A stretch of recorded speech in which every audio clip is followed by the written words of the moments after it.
Hello and welcome back to this Down Palladialistic Crusade.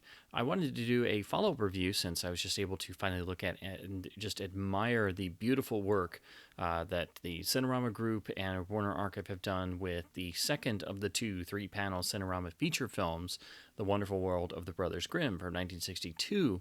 But of course, the other film from that same year is How the West Was Won, here in the original 2008 Digibook 2-disc Blu-ray set that shows off the restoration of the film and also includes the Smilebox presentation simulating the curved Cinerama screen. However, this being 2008, it's towards the very beginning of the Blu-ray format, and this is an older restoration that showed off the first inklings of the techniques that the restoration team would later apply to the famous travelogues and now have just done for Brothers Grimm. So the talk is now hopefully of, with the success of the Brothers Grimm restoration, maybe going back and looking at How the West Was Won again, because this was pieced together from 2K scans instead of 4K scans like they did for Brothers Grimm, and 6K scans as well. And it is impressive looking at the Blu-ray of this release, whether in the flat letterbox or the Smilebox presentation. But you can't help but think what it would be like if the film was redone with modern digital tools that were not available.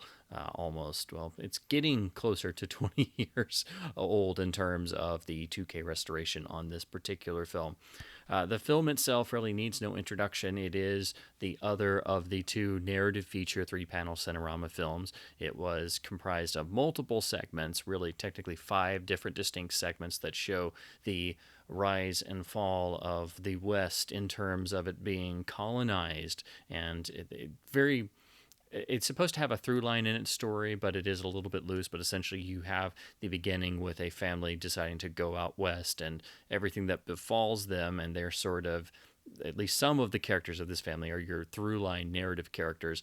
And over the course of the film, you're able to see how the West itself was tamed, leading to the modern day, while encompassing elements of classic Western iconography and the entire segment dealing with the Civil War. This was a mammoth production, so it is credited as being divided between 3 different directors: George Marshall, Henry Hathaway, who did most of the work, and John Ford, who did the Civil War segment. But there were other people involved outside of the main 3 credited directors, but Henry Hathaway wound up doing the lion's share of the majority of the picture, and really had to develop ways of working with the Cinerama camera and making it feasible for actors and these giant spectacles being done.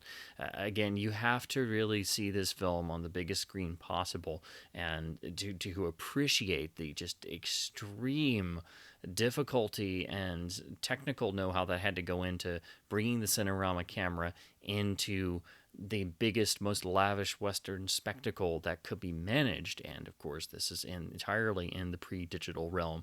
So there are great showstopper moments throughout the film that are worth the entire price of admission, let alone that it's featuring one of the most star-studded cast ever seen in any Western, let alone in any film, really. It is a must for all Western aficionados and fans who, of course, most likely have already seen this. But if you haven't, it is so full of various bits of iconography of the Western and so many of the great Western stars, from Henry Fonda to Jimmy Stewart to John Wayne, of course.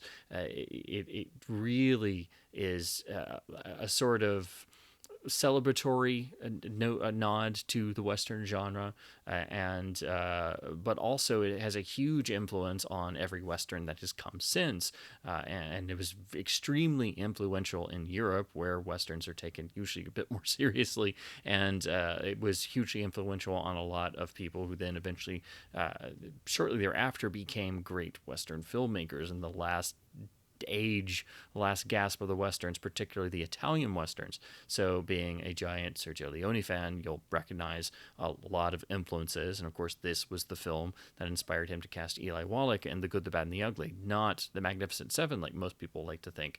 And it was hugely influential on Sam Peckinpah, who tried to redo, in much more vivid terms, the scene in Ford's Civil War segment where the George Papard character goes to get a drink from the river after the Battle of Shiloh, and it's just full of blood. He tried to do the same thing, much more graphic details, and apparently shot it, but it was not included in his butchered masterpiece, Major Dundee.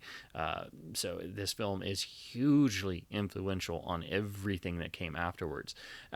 Its scale, its breadth and length is massive. It clocks pretty close to 3 hours, so it is a longer feature than Brothers Grimm, and it was the more adult feature of the pair. So they had the big, grand Western spectacular and How the West Was Won, and then they had Brothers Grimm as the sort of family-friendly fantasy film approach. So with the two narrative Cinerama features, they could get literally the entire audience share with one or the other film.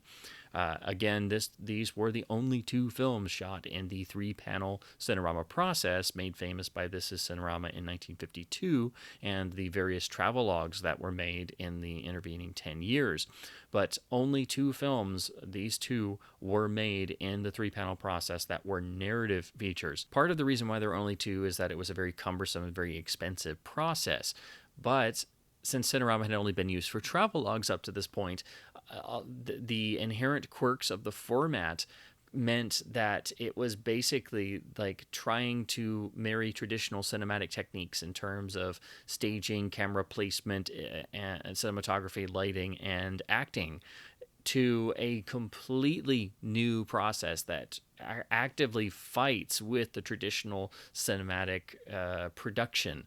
So they had to come up with entire ways of shooting a picture and make it work with the Cinerama process, with these three cameras locked in an axis in the massive camera rig with 27 millimeter fixed lenses to mimic the human eye and mimic human depth perception with peripheral vision.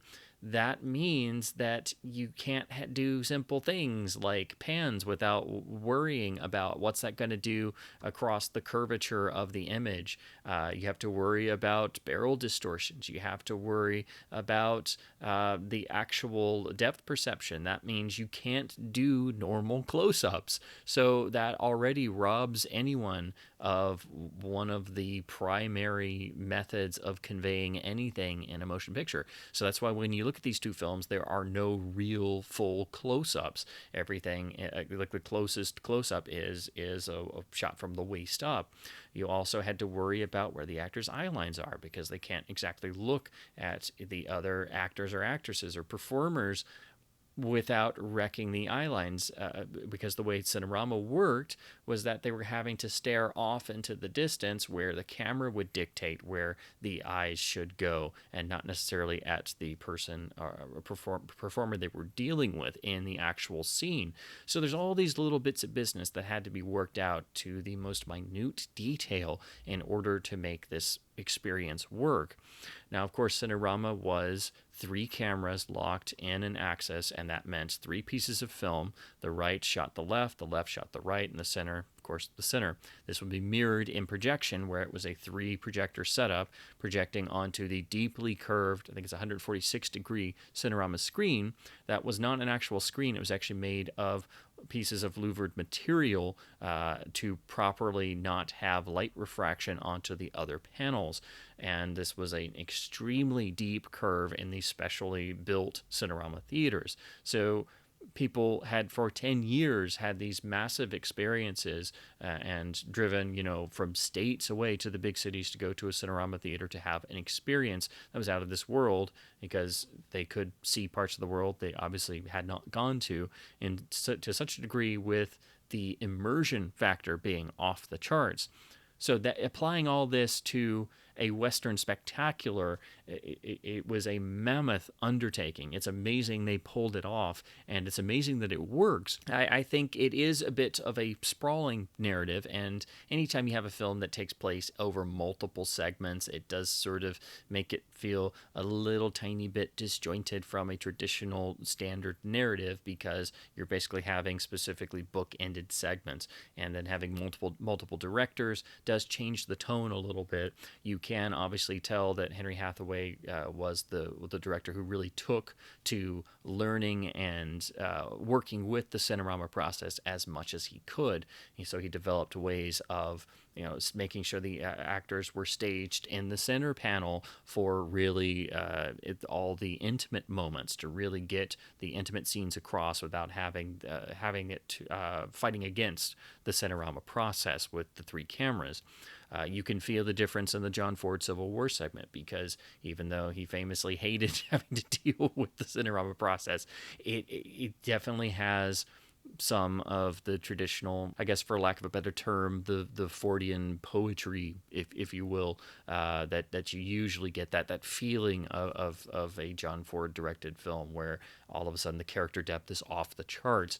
It is much more simplistic in places in its staging. It doesn't take full advantage of the amazing Cinerama process, but I think it actually makes it even more effective, because Ford is trying to do what he would do in a normal film and having to fight against the Cinerama process, but it works in a really interesting way, and that combined with that insane level of character depth that you get, that feeling of depth in the Civil War segment that he directed, it really for me is the heart of the entire sprawling film. But it really, as an experience, tries to almost be the sort of definitive Western, the Western that has everything. It was a very convoluted production. Cinerama was not an easy thing to work with, and just getting the film made, had it been a normal film, would have been a real undertaking, because this is a real epic roadshow film, complete with intermission, overture, interact music, and was a limited hard ticket roadshow release that you had to see in the big cities and buy your reserved seating and everything. But it is an experience unlike any other, because it is a grand epic Western in the three-panel Cinerama process. And again, there were only 2 films ever made in this, so they really are one of a kind. They're not just three-panel Cinerama, but they're also three-panel Cinerama narrative features.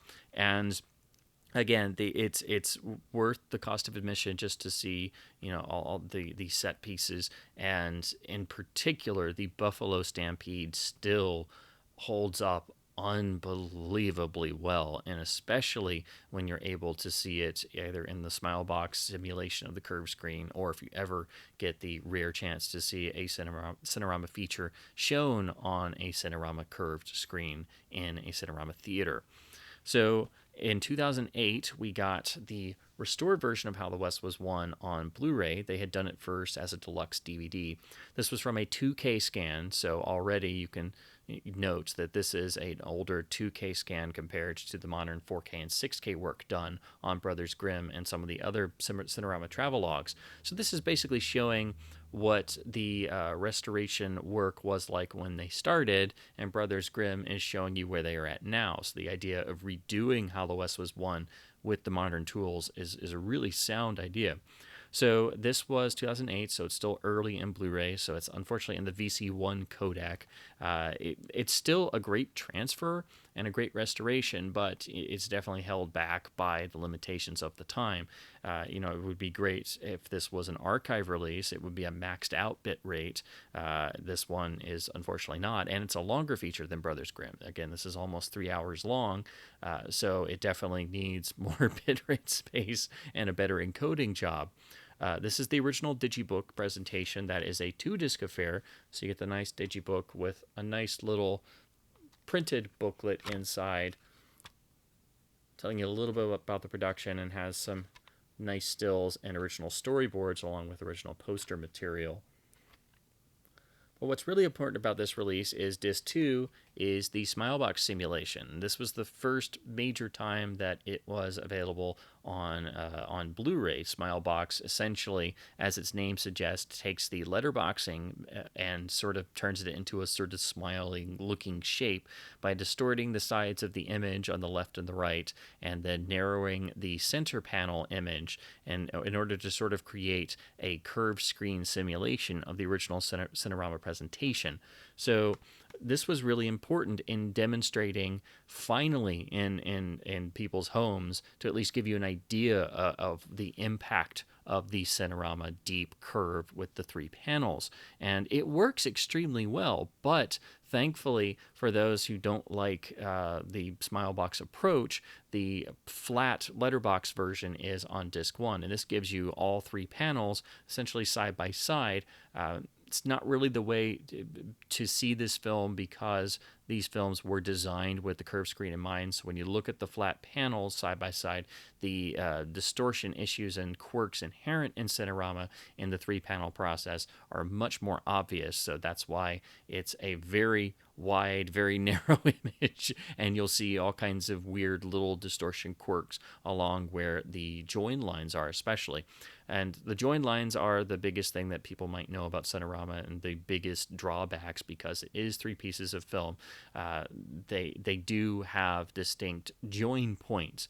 Now, these films had to be very carefully designed to hide the join lines, and those things would have been hidden very, very well in the original Cinerama presentations.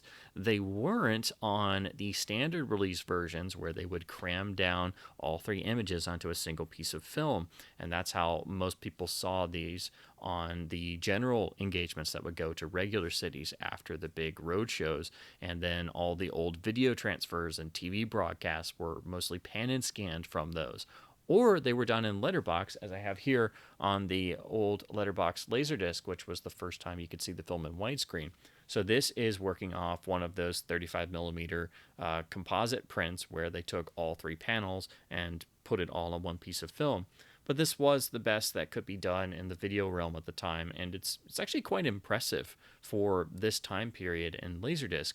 But this is how you were looking at the film on video until the 2K restoration from the original 3 panel negatives. So in terms of image quality, even though this is still an older restoration and only a 2K scan and not the best encoding in the world, this is still extraordinarily impressive, and you get both the flat letterbox version and the Smilebox simulation. Now, to talk about the audio very quickly, this carries a 5.1 high-definition Dolby True HD track. That's another sign this is an older Blu-ray, because Warner switched over to DTS HDMA pretty significantly a little after this point, but it's still, a True HD is perfectly fine, and it's a great encoding of the soundtrack restoration.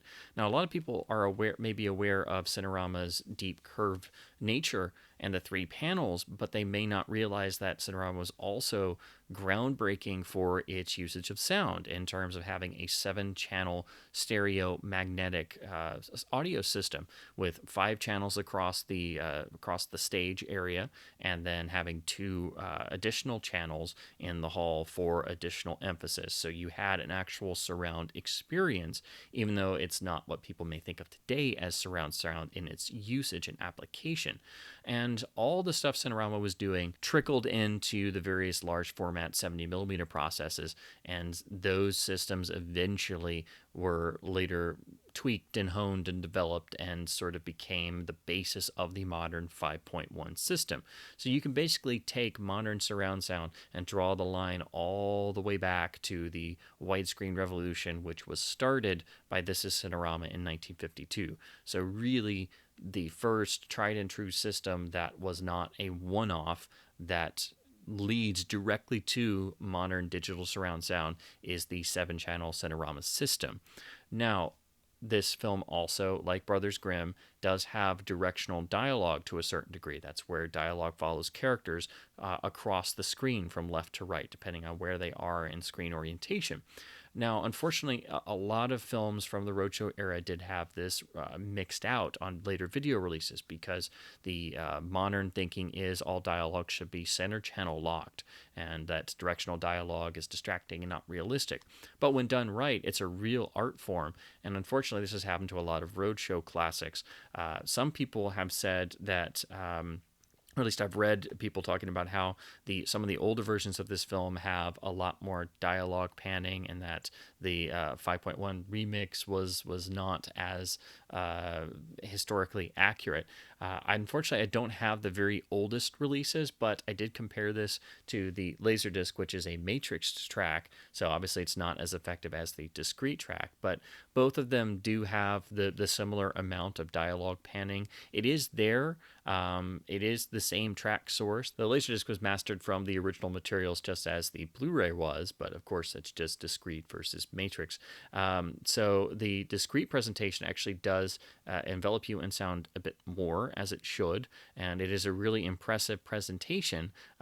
So I'm not sure if those reports I read were accurate, but this seems like the an accurate rendering of the original mix, and there are no new sound effects or anything. So it's not as much dialogue and sound panning as would happen, a couple years down the road in other large format 70 millimeter roadshow films.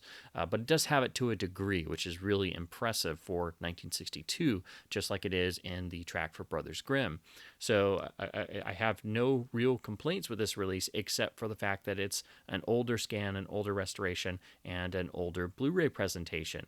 And it was obviously the studio label and not Warner Archive who would have maxed out the bitrate. Now, in terms of the extras, it doesn't seem like a lot, but they're actually very substantial. So disc 1 has the inclusion of the feature-length Cinerama adventure documentary, which is essential for anyone who wants to know more about the format or is fascinated by it, as you very well should be.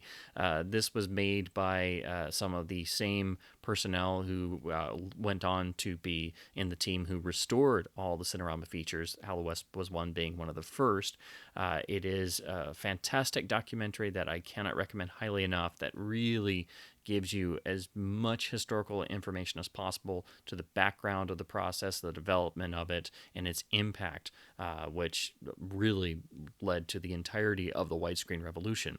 So that is a fantastic extra, but if that wasn't enough, the film also includes a full-length audio commentary with a number of individuals. That is a really rewarding track full of tons of historical background information about the production and the release of the film and its development too. So it's a composite track where you have one of the film's restorers, David Strohmeyer. Then from Cinerama itself, you have David Siddig, and then the music expert John Burlingame, then one of the original stuntmen, Lauren James, and also the legendary Rudy Belmer. So it's a wonderful track, and it is really rewarding. I know a lot of commentaries on longer films can be a bit of a chore to listen to, but this one is a fact-filled, non-stop track, and because it's a composite track of all these people talking, there's not really a whole lot of dead space or anything. So it is really rewarding, and the fact that you have these two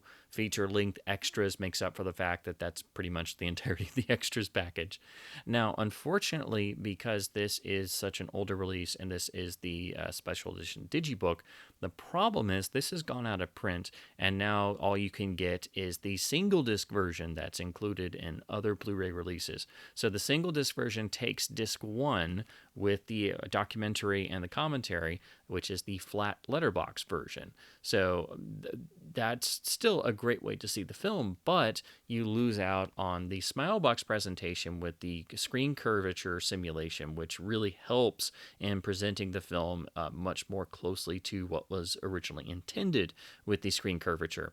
Now, I know not everybody's a fan of the Smilebox format, which I understand. I think it does a really good job at trying to work within home video confines. So I do think looking at these films in the Smilebox presentation is a lot more effective, because you're not looking at the 3 panels perfectly flat, which exposes a lot more of the drawbacks of Cinerama. So I really hate that in order to get the Smilebox presentation, you have to get this original Digibook. So unfortunately, I wasn't able to get this back when it came out in 2008. So then I had to spend a while trying to find this out-of-print Digibook to get both discs and the Smilebox version at a decent price. So this goes for quite a little chunk of change now, but the reason why you want to get the Digibook is so you can have the Smilebox Disc 2 as well, because I think it's important to have both.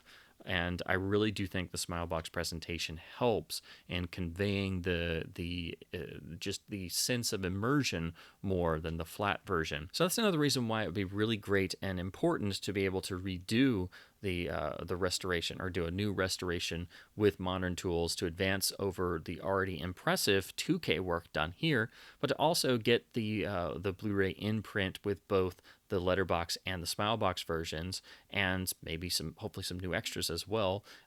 Basically, if this could get a companion release in the archive to Brothers Grimm now, or even a 4K UHD release, I think it would be really impressive. But I have to say, in going back to this 2008 Blu-ray, it's really darn impressive. I have to admit, it's not perfect. I wish the encoding was better. I wish it wasn't using the VC1 codec, but it is an older Warner Brothers Blu-ray. It doesn't have menus like old Warner Brothers disc did. But with all that aside, it's still the best way to see the film. It's still a really impressive restoration. It just doesn't reach the dizzying heights of the Brothers Grimm restoration. So, with George Feltenstein of the archive talking about with Grimm being so beautiful, it'd be great to go back and do How the West Was Won again. It really would be something, because they were able to do this film back in at this point because the negatives were in perfect shape, whereas Brothers Grimm was a lot more of a challenge because the negatives were deemed unusable for decades. So I think it would be much easier to look at How the West Was Won now in terms of restoration attempts, because they've run the gamut on Brothers Grimm with all the new tools. So it would be still a lot of work, but it would be much easier to work with How the West Was Won and just do a brand new higher resolution scan and use all the wonderful new tools at the team's disposal. So that's why I wanted to talk about this film, because you can't really talk about one Cinerama narrative feature without talking about the other. Now, some may be confused a bit why I'm talking about two narrative Cinerama features when they think of some films that are labeled Cinerama, and that distinction is these two are the only original 3-panel Cinerama original true versions that are narrative features. After these two, it was deemed too expensive and too cumbersome to continue the process for narrative features. So United Artists first with It's a Mad, Mad, Mad, Mad World, and then MGM with other films like Grand Prix, 2001: A Space Odyssey, Ice Station Zebra, and a few others, took 70 millimeter films in Super Panavision 70 or Ultra Panavision 70 and a few other things, and they would just project them onto the deeply curved Cinerama screen using one projector. So it wasn't really Cinerama, but people would see it in the Cinerama theaters on the deep curve, and you just had to hope that people made sure to worry about Cinerama curvatures when they shot the film originally in terms of the composition. They had to think and make sure, will this work okay with the Cinerama curve? So that's why it's really important to look at these two films, which were revolutionary in applying the Cinerama process with the 3-panel original format to narrative features, and they are the only ones of their kind. So it's one of those special experiences that even if you have issues with the film, or you think it might drag a little bit here and there, or you don't like the sort of patchwork approach to giving you different distinct portions of a traditional Western with different directors, that's sort of sidelined by the grandeur of the experience, the immersion factor, and especially adding in the multi-channel sound experience. So this is still the best way to see How the West Was Won. I just wish the Digibook hadn't gone out of print, because I think it's really important to have both discs. So if you are going to get this now, you will have to make sure to find the out-of-print Digibook I have here. Otherwise, all you'll be getting is disc 1 with the flat letterbox version. So that's it for this particular video. Again, I just wanted to talk about How the West Was Won because I talked about Brothers Grimm, and you can't talk about one without the other. And I wanted to spotlight this because I revisited this and I was really impressed at how well the 2008 disc holds up, even though it's a 2008 disc and I wish it was better and the encoding's not the greatest. It holds up pretty well, so I do have to give it that. And the audio is really impressive and does represent the Cinerama original sound design very well. And you will, again, have to track this down to get the Smilebox presentation, which I do think helps quite a bit at getting the full impact of the Cinerama experience across. But no version is going to compare to seeing these films in an actual Cinerama theater. It's never going to be the same without the actual screen itself. But again, I just wanted to highlight this because it's not talked about very much now. And with myself and many others gushing over Brothers Grimm from the Warner Archive Blu-ray, I thought it was important to talk about the original Blu-ray of How the West Was Won. And again, here's hoping that Warner Archive can, in maybe a year or two, have a sister release of How the West Was Won from a new restoration, or again maybe even a 4K UHD, which would be unbelievable. So this is still a great demo disc to show people or to give people that wow factor. It just doesn't technically get up there to the heights of the Wonderful World of the Brothers Grimm archive disc, which is the benefits from the brand new restoration and new tools that were not available on the original restoration done back, I believe, back all the way back in 2006 for How the West Was Won. So that's it for this particular video. If you have any comments about the film or the Blu-ray release or thoughts on the Smilebox presentation, I would love to hear them in the comments below. Again, I just wanted to do this because if I'm going to talk about Brothers Grimm and I watched that, I immediately wanted to watch How the West Was Won, and so I was able to revisit the original 2-disc Digibook Blu-ray release. So as always, I hope this has been fun and maybe hopefully somewhat informative, and I encourage everyone to keep buying films, keep supporting studios and boutique labels, keep physical media alive, and thanks ever so much for watching.